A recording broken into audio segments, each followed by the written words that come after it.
Atenção. Voltando sobre, mais uma vez aqui, voltando a democracia e o comunismo e o livro do Estado Maior, acho que está crescendo lá, então por favor acompanhem o La Vista Marujo no TikTok e Pop Filosofia no YouTube. Voltando àquele assunto do Estado Maior do Exército a respeito da democracia e comunismo, está aumentando o número de visualizações lá, então eu coloquei aqui, o Estado Maior do Exército começa essa outra parte lembrando a cidade de Livramento, no Rio Grande do Sul, dizendo que apesar de estar dividida entre duas nações, Brasil e Uruguai, não se nota qualquer diferença entre os dois lados. E aí eu coloquei, exemplifico as alturas. Eu coloquei, adicionei aqui, Berlim, na Alemanha, vivia um drama, uma divisão interna entre capitalismo de um lado e comunismo do outro. O lado bom disso é que, pelo menos, era visível, apesar de até os comunistas quererem fugir para o lado capitalista. Já naquela época da Guerra Fria, a situação era tratada como um mundo livre. De um lado, o mundo livre, do outro lado, o mundo comunista. E isso por si só já seria capaz de dar razão à escolha de um lado, visto que todos supostamente daria razão para a escolha de um lado, visto que todos nós supostamente amamos a soberania, a liberdade, etc. O autogoverno, a autonomia e o livre-arbítrio. Isso com relação aos dois lados. Fica claro que ter soberania, autogoverno e autonomia e livre-arbítrio é o essencial, o que a população busca. Então, todos sabem que o lado que escolheu a cor vermelha optou mais por um igualitarismo, um coletivismo, um bolchevismo, uma estabilidade imutável, ou seja, abriram mão das liberdades por uma suposta justiça política. É bem isso mesmo, pelo menos na propaganda, Então, no lugar se oferece justiça política, um igualitarismo e tal, um coletivismo. Só que esse coletivismo, esse utilitarismo, esse igualitarismo, ele não dura pouco, visto a natureza do ser humano. Então, dá para lembrar a questão das leis naturais e leis positivas, de Montesquieu. Você tem o instinto natural do ser humano e você tem o homem artificial,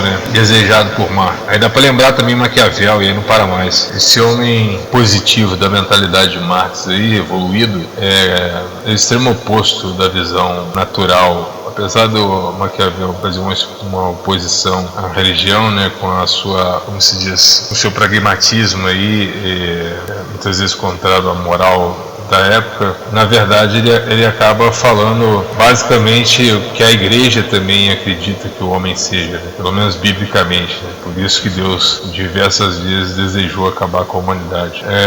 Então, só para lembrar, que os homens são ingratos, são volúveis, são fingidos, são ingratos porque esquecem rápido, não sabem, os homens geralmente eles não têm consideração, eles esquecem rápido. São descarinhosos, insensíveis, ásperos. E outra coisa também que ela falou, que são volúveis, ou seja, ora pensam de uma forma, ora pensam de outra, sabe? Então eles são ingratos porque esquecem rápido toda a benéfica, toda a ajuda. São volúveis porque eles não têm, são como pregos na areia, A Bíblia mesmo fala disso, São casas feitas na areia, Ou aquela parábola também dos talentos, A parábola dos talentos da Bíblia, acho que ela revela bem o homem que o próprio Maquiavel descreve, A parábola dos talentos lembra a parte dos diques de Maquiavel, Ou seja, guardar provisões para os tempos de crise. Mas tem uma outra também que é a mais interessante, que eu acho que é aquela da palavra da semente que cai em tal lugar, fértil, infértil e tal. Sabe? Que uma parte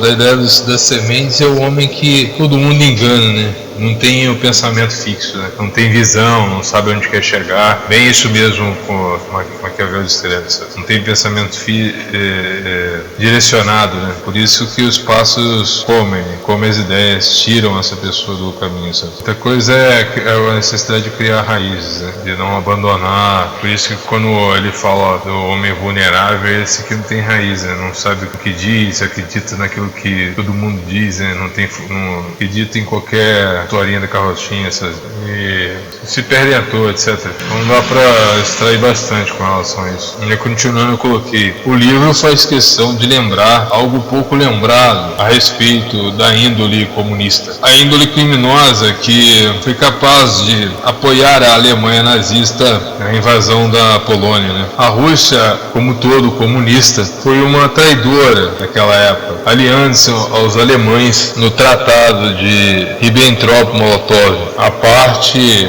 específica do contrato, numa parte peculiar, os dois países planejavam dividir ao meio a Polônia, desconsiderando a sua soberania. Então os dois amigos, a hidra maligna de duas cabeças, assim como a hidra clássica, a esquerda, quando perde uma cabeça, no lugar nascem outras duas. Por isso não são confiáveis, né? Por isso as estratégias estão sempre mudando, né, de acordo com a situação. Precisamos cauterizar as cabeças dessa hidra, impedir, atrapalhar os planos do dragão vermelho, que avança contra nós. Então tentaram conter o dragão, mas ele causou a revolução de 1917. Tentaram conter novamente e ele contrariou os desejos da ONU e causou a Guerra Fria. Agora o dragão, pós-Gramsci, se infiltrou na cultura e ruma recrutando novas forças em nome da ideologia. Isso explica seu ódio aos conservadores. Esse dragão gerou tanta instabilidade que forçou o aparecimento da OEA, a Organização dos Estados Americanos, a OTAN, a Organização do Tratado do Atlântico Norte, com 30 países, sendo a maior